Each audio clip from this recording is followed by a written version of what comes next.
साधकों में से कई व्यक्ति हमसे ये पूछते रहते हैं, क्या करें क्या करें क्या करें। मैं उनमें से हर एक से कहता हूं, ये मत पूछो, बल्कि ये पूछो क्या बने क्या बने क्या बने। अगर आप कुछ बन जाते हैं तो करने से भी ज्यादा कीमती है, पर जो कुछ भी आप कर रहे होंगे वो सब सही हो रहा होगा। आप सांचा बनने की कोशिश करें। अगर आप सांचा बनेंगे तो जो भी गीली मिट्टी आपके संपर्क में आएगी, आपकी तरीके से आपकी ढंग के शक्ल के खिलौने बनते हुए चले जाएंगे। आप सूरज बने, आप चमकेंगे और चलेंगे, तो उसका परिणाम क्या होगा? जिन लोगों के लिए आप करना चाहते हैं वो आपके साथ साथ चलेंगे और चमकेंगे। सूरज के साथ में 9 ग्रह और 32 उपग्रह हैं, ये सब के सब लोग चमकते हैं और साथ साथ चलते हैं, क्योंकि सूरज चलता है। हम चले, हम प्रकाशवान हो, हम देखेंगे कि जिस जनता के लिए हम चाहते थे हमारा अनुगामी बने और हमारी ये नकल करे, आप देखेंगे कि आप चलते हैं तो दूसरे लोग भी चलते हैं। आप स्वयं नहीं चलेंगे और ये अपेक्षा करेंगे कि दूसरे आदमी हमारा कहना माने, मुश्किल बात है। आप गलें और वृक्ष बने, तो वृक्ष बनकर के अपने जैसे असंख्यों बीज आप पाएं कि अपने भीतर से ही पैदा कर डालें। हमको बीजों की जरूरत है, हम बीज आइए, बीज बनिए, बीज आइए, बीज लाइए। कहाँ से बीज आएंगे? आप गलिए, वृक्ष बनिए।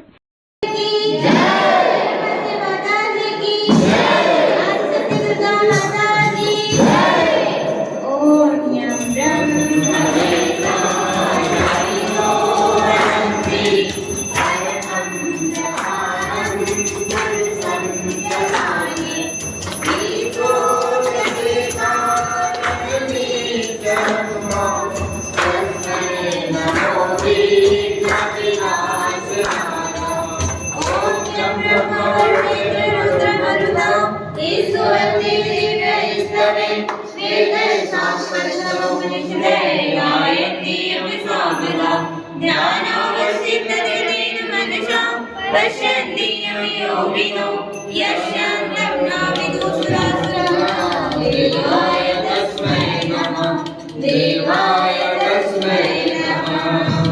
जयति जय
उस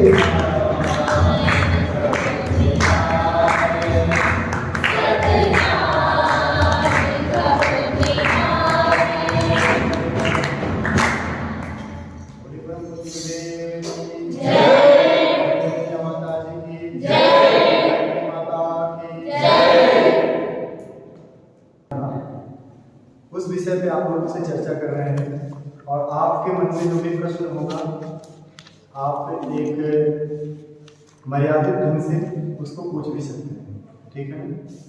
साधना के बारे में कल बाबू जी ने बहुत कुछ बताया, ठीक है। आप लोग 1.5 घंटे लगभग उनको सुने, अच्छे से सुने और कुछ अपने जीवन के अनुभव को भी आपके साथ शेयर किया उन्होंने, कुछ लोगों को अच्छा लगा। आज हम जो सबसे महत्वपूर्ण चीज है अध्यात्म, जिससे हम जुड़ने जा रहे हैं, क्या है अध्यात्म, क्यों हम जुड़े, ठीक है। सबसे इंपॉर्टेंट चीज, किसी भी चीज से हम तब जुड़ते हैं जब उसका महत्व हमें पता है, अन्यथा हम उसको अवॉइड करते हैं, उससे जुड़ना नहीं चाहते। तो अध्यात्म का मतलब जो होता है, अर्थ होता है स्वयं का अध्ययन, ठीक। अध्यात्म का जो मतलब है वो स्वयं का अध्ययन करना है, ठीक है। अध्यात्म में आप अपने बारे में अध्ययन करते हैं, अपनी वास्तविकता के बारे में अध्ययन करते हैं। जिस प्रकार से ये मानव जीवन, मनुष्य का जीवन 84 लाख योनियों में एक है, ठीक है। और 84 लाख योनियों के क्रॉस करने के बाद फिर हमारा ये जीवन आता है और इतना ज्यादा संघर्ष करने के बाद ये हमें जीवन मिला है। और कहे जाने के लिए भगवान के लोग राजकुमार और राजकुमारियां हैं, लेकिन क्या उस तरह से हमारा जीवन चल रहा है? अगर नहीं चल रहा है तो कहीं ना कहीं हम उस रूप में अपने आप की महानता, अपने आप की मनुष्यता, मानवता का जो गुण होना चाहिए उसको विकसित नहीं कर पाए, तो उसको करना अत्यंत आवश्यक है। तब तो है हम अध्यात्म से जुड़ सकते हैं, ठीक है।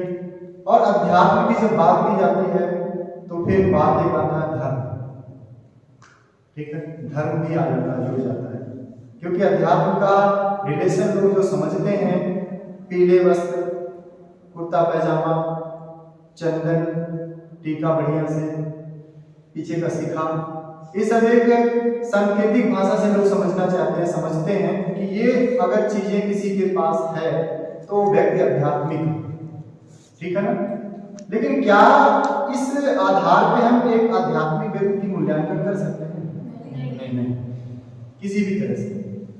एक उदाहरण जो आप लोग अपने समाज में देखते हैं वो ये है कि नवरात्रि पूजन गांव में जो होता है, शहर में जो होता है, उसमें बड़ा सा मूर्ति लाया जाता है, ठीक है। और 9 दिन बहुत अच्छे से पूजन किया जाता है। पंडित जी लोग अच्छे से मंत्र बोल के सुबह शाम आरती कराते हैं, शाम को कथा भी होता है, रामलीला भी होता है, बहुत सारी चीजें होती हैं और सब लोग बहुत अच्छे से भाग भी लेते हैं उसमें।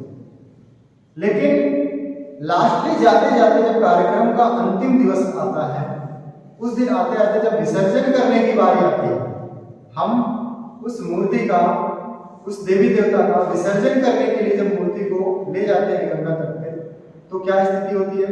उस समय रास्ते में जाने वाले जो लोग होते हैं, डीजे बजता है, चलिए ठीक है, एक संगीत का माध्यम होना चाहिए विसर्जन के समय, डीजे। लेकिन डीजे में जो विषय बजता है वो विसर्जन नहीं करने वाला रहता है, वो तो एक नया जोश और उमंग वाला रहता है ना। अब विसर्जन के समय का माहौल क्या होता है? आप लोग यज्ञ करते हैं तो विसर्जन कराया जाता है, तो विसर्जन में आप लोगों को मंत्र बोलने के तरीके में कुछ परिवर्तन भी सिखाया गया होगा कि जब विसर्जन का मंत्र हो तो हमें दूसरे भाव से उस मंत्र को बोलना है, ठीक है ना। तो वो भाव रहता है, लेकिन उस समय हम जब विसर्जन करते हैं उस मूर्ति का, तो वो भाव नहीं रहता व्यक्ति के अंदर, ठीक। जो 9 दिन साधना किया रहता है वहां व्यक्ति वो लास्ट दिन ड्रिंक करके विसर्जन करने जाता है। 90% लोग ड्रिंक करके देवी देवता का क्या करने जाते हैं? विसर्जन करने जाते हैं। और इन्होंने क्या कर दिया कि अध्यात्म को एकदम बिगड़ा स्वरूप समाज के सामने प्रकट कर दिया। और इसी चीज को देखते हुए हमारे युवा लोग भी उसी मार्ग की तरफ अग्रसर हो रहे हैं और विसर्जन का जो कॉन्सेप्ट उनके दिमाग में है कि नहीं, 9 दिन भक्ति करो, लास्ट दिन ड्रिंक करके देवी को जाके गंगा में विसर्जित कर दो। ये बिगड़ा हुआ स्वरूप है, जिसका न तो अध्यात्म से कोई लेना देना है, न तो धर्म से लेना देना। किसी भी धर्म में आपको मदिरा पान करने के बारे में नहीं बताया गया है, ठीक है। और सबसे ज्यादा ये बुराइयां जो जानते हैं लोग, वो लोग ज्यादा करते हैं। दूसरा, 9 दिन के अंतर्गत आप देखेंगे जो कभी भी पूजा पाठ नहीं करते हैं, जल सूर्य भगवान को नहीं चढ़ाते हैं, ऐसे लोगों के हाथ में जो कलावा देखोगे आप, वो यहां से लेके यहां तक पूरा भरा रहेगा और उनके ललाट पे पूरा ऐसे जैसे साक्षात ब्रह्मा जी अवतरित होंगे, ऐसा ललाट बन रहेगा। अब वाणी उनकी ऐसी बदल जाती है अचानक, लेकिन उन्हीं व्यक्ति से आप 9वें दिन बात नहीं कर सकते हैं, ठीक है ना। उनका वो ओज, वो तेज जो 8 दिन वो संयोजित किए रहते हैं, 9वें दिन पानी में वेस्ट कर देते हैं। आप लोगों ने क्षेत्रों में देखा है ना, लास्ट दिन विसर्जन कैसे होता है, ऐसे लोग जाते हैं कि नहीं जाते हैं? मोस्टली ऐसे जाते हैं, ठीक है ना।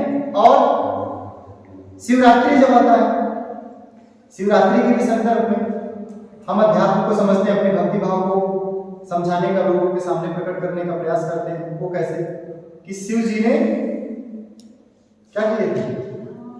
भांग खाए थे और क्या किए थे, ठीक है।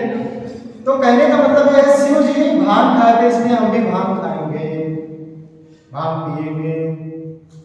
गांजा भी पीते हैं लोग ना चिलम में, और गाने में भी देख लेंगे आप, शिव जी का कोई गीत चलता है तो चिलम को भी दिखाया जाता है, धुआं निकलता हो नाम स्टॉप, और बड़े बड़े साधु महात्मा लोगों को भी दिखाया गया है उसमें, ऐसा करते हैं। हालांकि वो तो मीडिया और फिल्मी दुनिया वालों ने बहुत सारी चीजें ऐसे कर दिया जो हमारे धर्म से मतलब कोई लेना देना नहीं है, लेकिन उन्होंने गलत चीजें दिखा दिया है समाज में। पैसे के बल पे सारी चीजें होती है, ठीक है ना। जो रिलीजियस कम्युनिटी होती है वो जो है अपने धर्म को बचाने के लिए हर एक्टिविटीज करती है, लेकिन हर एक चीज का विरोध तो हर जगह है, तो पैसा दे देंगे उनको गिराने का प्रयास किया जाता है। ऐसे बहुत सारे देवी देवताओं के नाम पे जो है गलत चीजें दिखाई गई। शंकर जी को एक जगह ऐसे जगह भागते हुए दिखाया गया है, मूवी देखे होंगे आप लोग, शंकर जी को ऐसे जगह भागते हुए दिखाया गया। तो क्या वही आदि योगी हैं जिन्होंने इस आदि योगी की परंपरा को, नाथ परंपरा को जन्म देते हुए पूरे योग को पूरे देश विश्व में जो है संचार करने के लिए एक बीजांकुरण किया था? वही आदि योगी हैं जो भाग रहे हैं। ये कौन कर रहा है? ये समाज के ऐसे लोग कर रहे हैं जिनको अध्यात्म का ABCD नहीं पता है, ठीक है। उन्हें शंकर जी के बारे में कुछ नहीं पता है और शंकर जी को दौड़ाते हुए दिखा रहे हैं। आप देख रहे हैं, ताली बजा रहे हैं, ठीक है। वो अगर मूर्ख हैं, वो नहीं समझते हैं, तो क्या हम नहीं समझते हैं? अगर हम लोग अवॉइड करें वो रोड पे आ जाएंगे। आपको पता है ना आपकी ताकत, आप लोगों ने अवॉइड कर दिया उस चीज को तो रोड पे आ जाएंगे। ऐसे बहुत सारे लोग अध्यात्म का एक तरह से परिभाषा या अर्थ बताने का प्रयास करते हैं, तो वो अध्यात्म का परिभाषा नहीं। अगर नवरात्रि में आपके गांव में कुछ ऐसा होता है तो आपको सबसे ज्यादा महत्वपूर्ण चीज है वो साधना है। 9 दिन में साधना क्या करना है? आप कोई भी छोटी से छोटी साधना कर सकते हैं। फॉर एग्जाम्पल, कोई ज्यादा बोलता है तो उसको प्रयास करना चाहिए कि आज हम कम से कम बोलें, कम से कम शब्दों से अपना काम चला जाए, ज्यादा नहीं बोलें। किसी को गुस्सा ज्यादा आता है तो अपने गुस्सा को नियंत्रण करने के लिए क्या क्या वो टेक्निक अप्लाई कर सकता है, कैसे नियंत्रित किया जा सकता है, उसके कुछ उपाय हम खोजेंगे और उसको अप्लाई करेंगे, ठीक है। झूठ बोलने का, कोई बहुत ज्यादा झूठ बोल देता है, दिन भर झूठ बोलता है, छोटी छोटी बातों को लेकर झूठ बोल देता है। तो प्रयास ये करना है कि आज दिन में हम झूठ नहीं है बोलेंगे, चाहे जो भी हो, ठीक है ना। ये छोटे छोटे अनुव्रत हैं जिसको संकल्प कहा जा सकता है, छोटे छोटे संकल्प। ऐसे संकल्प से ही हम साधना की शुरुआत करते हैं, और साधना में बहुत बड़े बड़े नियम कानून की तरफ हमें नहीं जाना है। नियम तो बहुत है, ठीक है ना, ज्यादा नियम के चक्कर में भी नहीं पड़ना। पहले प्रारंभ तो करें, जरूरी नहीं है आप प्रातःकाल स्नान करके ही साधना प्रारंभ करें। पहले भूमि तो तैयार होने दो, मन स्थिति तो तैयार हो साधना करने के लिए। इसलिए अगर आपको लगता है सुबह ठंडक लग रही है, आप स्नान नहीं कर सकते हैं, टाइम से उठ गए तो हाथ पांव धो लीजिए, मुख साफ कर लीजिए, आराम से ओम चैंटिंग करके साधना कर सकते हैं। ये 0 लेवल स्टार्टिंग साधना। आपको म्यूजिक पे ध्यान करना है तो म्यूजिक पे भी आप मेडिटेशन ध्यान कर सकते हैं प्रातःकाल 5 बजे 10 मिनट का 15 मिनट का जितने भी समय आप हो सके। तो ये शुरुआत एबीसीडी है अध्यात्म का, ठीक है ना। बड़े बड़े चीजों को नहीं देखना, हमें इतना माला जप करना है, इतना 1000 माला जप करना है, ये सब चीजें अभी नहीं। माला कैसे जप करेंगे, कहीं गिर न जाए, तमाम प्रकार की चीजें, उसमें भी पढ़ना ही नहीं है। इसीलिए आपको सरल से सरल साधना का जो टेक्निक है गायत्री मंत्र के साथ करने का, वो हम लोगों ने बताया मंत्र लेखन। तो मंत्र लेखन सबसे सरल विधि को जो है आपको अप्लाई करना है। मंत्र लेखन प्रतिदिन 1 पेज किसी भी परिस्थिति में आप कंप्लीट करो। सुबह अगर आज अभी आपको मिल जाता है तो सुबह 10 मिनट वहां टाइम दिया जाएगा, 5 मिनट 7 मिनट जो भी होगा, उसमें कुछ चलेगा, तो उसमें कर लेना आप लोग। नहीं तो दिन भर में आप 1 पेज किसी भी परिस्थिति में सोने से पहले आप कंप्लीट कर लें, ठीक है। और दूसरा है अध्यात्म का रिलेशन कर्म से। अच्छे कर्मों से ही आपके अध्यात्म की पहचान होती है, ठीक है ना। अगर कर्म आपके अच्छे नहीं है, पहनावा दिख रहा अध्यात्म का, तो उससे आप मूल्यांकन मत करिए कि वो आध्यात्मिक व्यक्ति है। एक शब्द बोलने मात्र से व्यक्ति की पहचान हो जाती है कि इसकी मानसिक लेवल क्या है, व्यवहारिक लेवल क्या है, ये हमारे लिए क्या कर सकता है, कितना नुकसान कर सकता है, कितना लाभ कर सकता है। उसके एक शब्द से आप मूल्यांकन लगा सकते हैं, ठीक है ना। और दूसरा जो है धर्म। इस समय जो धर्म का अर्थ है आप लोगों के परिप्रेक्ष्य में, आप लोगों के दृष्टिकोण से, आप लोगों के लेवल पर, वो क्या है आप लोग बताइए, क्या होता है धर्म का? कर्तव्य। और कोई? धर्म का मतलब क्या समझते हो? सभी लोग आध्यात्मिक हैं, सभी लोग धर्म का पालन करते हैं, तो क्या बता सकते हैं what is the meaning of धर्म? हिंदू धर्म है और भी तमाम है ना, इस्लाम धर्म है, ये सब क्या है, क्या मतलब है धर्म का एक्चुअल मीनिंग? आज तो धर्म के नाम पे लड़ाइयां भी बहुत ज्यादा हो रही है ना, खींचातानी हो रही, ये मेरा, ये तेरा, ऐसा करके। धर्म का एक्चुअल जो अर्थ है वो कर्तव्य परायणता, ठीक है। और व्यास जी ने जो धर्म का परिभाषा दिया है वो उन्होंने बताया है धार्यते इति धर्मः, जिसको धारण किया जाए, जो धारण करने योग्य है वो क्या है? धर्म। अब धारण करने की चीज क्या हो सकती है? कॉमन सेंस लगे, जो अच्छी चीजें हैं वही तो धारण कर सकते हैं, गलत चीजें धारण करने के लिए कोई कहेगा नहीं, ठीक है ना। तो इसलिए जो धारण करने योग्य है वो धर्म कहलाता है, जो भी अच्छी चीजें हैं। अब वर्तमान समय में स्टूडेंट लाइफ में धर्म का अर्थ यही है कि आप अपने जिम्मेदारियों को, अपनी जो ड्यूटी है आपकी, उसको निर्वहन कर रहे हैं कि नहीं कर रहे हैं, यही आपका धर्म है।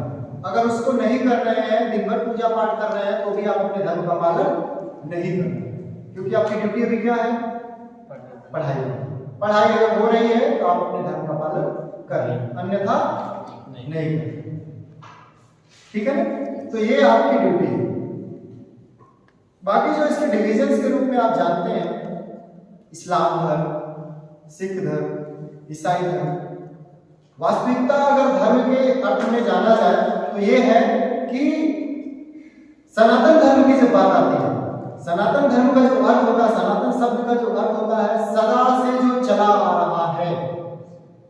सनातन सदा से जो चला आ रहा है, मतलब जिसके न तो जन्म के बारे में किसी को पता है, कब उत्पत्ति हुई इसकी, न तो ये कब तक चलेगा इसके बारे में किसी को आइडिया है। मतलब जिसका जन्म और मरण पता ही नहीं, कब से आया कब तक चलेगा किसी को पता नहीं, वही है सनातन। इसके अलावा इस्लाम की बात कर लेते हैं। इस्लाम को भी धर्म लोग कहते हैं, ईसाई को भी धर्म कहते हैं, सिख को भी धर्म कहते हैं। लेकिन क्या आपको पता है इसका तो एक टाइम पीरियड है। इस्लाम कब आया, सिख कब आया, ईसाई कब आया, ये जो धर्म के रूप में है इसका एक टाइम पीरियड है। तो इसलिए ये तो एक्चुअल में संप्रदाय है, ये कम्युनिटी है, लेकिन धीरे धीरे इसको ब्रॉड लेवल में करके धर्म का रूपांतरण कर दिया गया। एक्चुअल में एक ही धर्म है, सनातन धर्म। ठीक है, सनातन धर्म का अर्थ होता है जो सदा से चला आ रहा है, जिसका अंत पता नहीं कब तक चलेगा। बाकी सारी चीजें, हिंदू धर्म की बात की जाती है तो सिंधु शब्द से इसका इतिहास आप लोगों को पता है। ठीक है ना, स नहीं कह पाते थे, है कहते थे, सिंधु से हिंदू हो गया। ठीक है ना, तो कहने का मतलब ये जो सनातन है तो हमें सनातन को ही फॉलो करना। और उसके अलावा भी जानिए तो मानव धर्म सर्वोपरि, ऐसा आपका क्रियाकलाप जो मनुष्य के किसी भी प्रकार से दुख न पहुंचाए, हानि न पहुंचाए, वो किस संप्रदाय का है इससे मतलब नहीं। ठीक है ना, क्योंकि हमने तो बहुत सारी चीजें आज सुनी हैं, काले गोरे का भेद नहीं, हर दिल से हमारा नाता है। हम तो ऊपर लेवल पे काम ही नहीं करते हैं, सुपरफिशियल काम ही नहीं करते हैं, हम तो इंटरनली काम करते हैं, आंतरिक जगत से जुड़ने का प्रयास करते हैं। हम तो चेतना के लेवल पे बात करते हैं कि इसका लेवल क्या है, उस लेवल पे हमारी पहचान होती है। ठीक है ना, तो धर्म और अध्यात्म दोनों का बेसिक चीज कॉन्सेप्ट यही समझिए कि अध्यात्म कहीं ना कहीं आपके स्वयं से जुड़ा हुआ है और वह आपके कर्म से ही परिलक्षित होता है, आपके एक्टिविटीज से ही बाहर लोगों को दिखता है। और धर्म अभी वर्तमान समय में स्टूडेंट लाइफ का धर्म जो है वो आपका कर्तव्य परायणता है, आपकी जो स्टडी से रिलेटेड ड्यूटीज है उसको आप पूरी तरह से अच्छे से क्रियान्वित कर रहे हैं, यही आपका धर्म है। उसके अलावा थोड़ा बहुत टाइम निकाल के अध्यात्म का पालन करते हुए, आध्यात्मिक कुछ प्रैक्टिसेस हैं जिसका पालन करते हुए अपने आप को हम मानसिक रूप से स्वस्थ रखने का प्रयास करते हैं। ठीक है, क्योंकि WHO ने स्वास्थ्य की परिभाषा क्या दिया है बताइए आप लोग?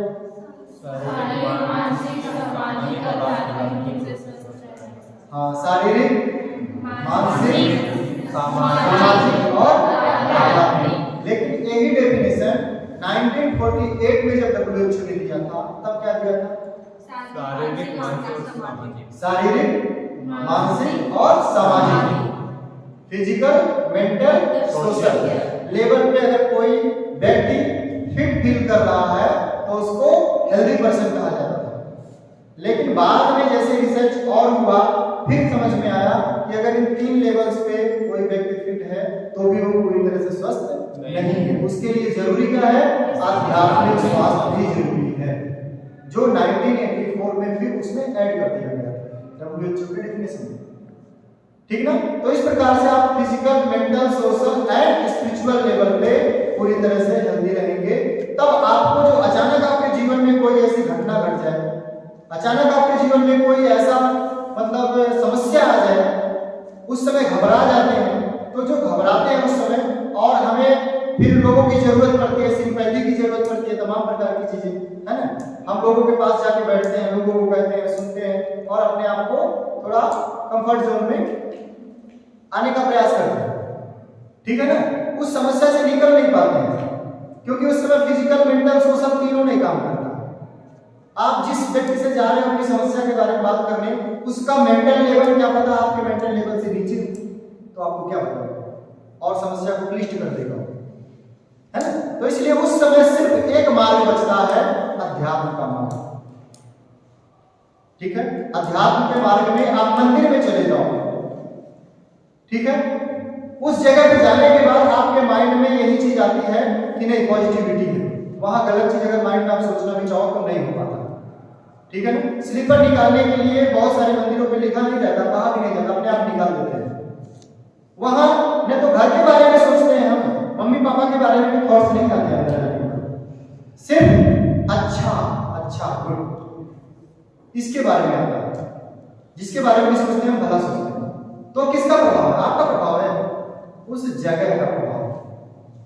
इसीलिए अध्यात्म में या साधना में एक निर्धारित जगह होता है जिस जगह पे आप साधना करते हैं। तो सुबह हम लोग साधना करते हैं 10 मिनट 5 मिनट, यहाँ भी आपका शाम को आरती हो डेली करना है 9 दिन में। तो इससे आप 9वें दिन जब जाएंगे तो खुद आपको फीडबैक यहाँ लिया जाएगा। 9th डे में आपका फीडबैक लिया जाएगा, 1 मिनट 2 मिनट जो भी आप बोलना चाहते हैं। आपने पहले दिन से लेके अंतिम दिवस तक क्या परिवर्तन पाया अपने आप में?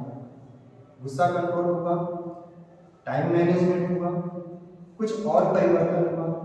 आप लोगों के बीच से ही ऐसी ऐसी बातें सुनने को मिलेगा जो हम लोग कभी सोच भी नहीं सकते। ऐसा भी परिवर्तन हो सकता है क्या? 100% होगा, देखिएगा। ठीक है ना, लास्ट दिन तक। ठीक, तो आज के लिए इतना ही। आरती सजा लीजिए।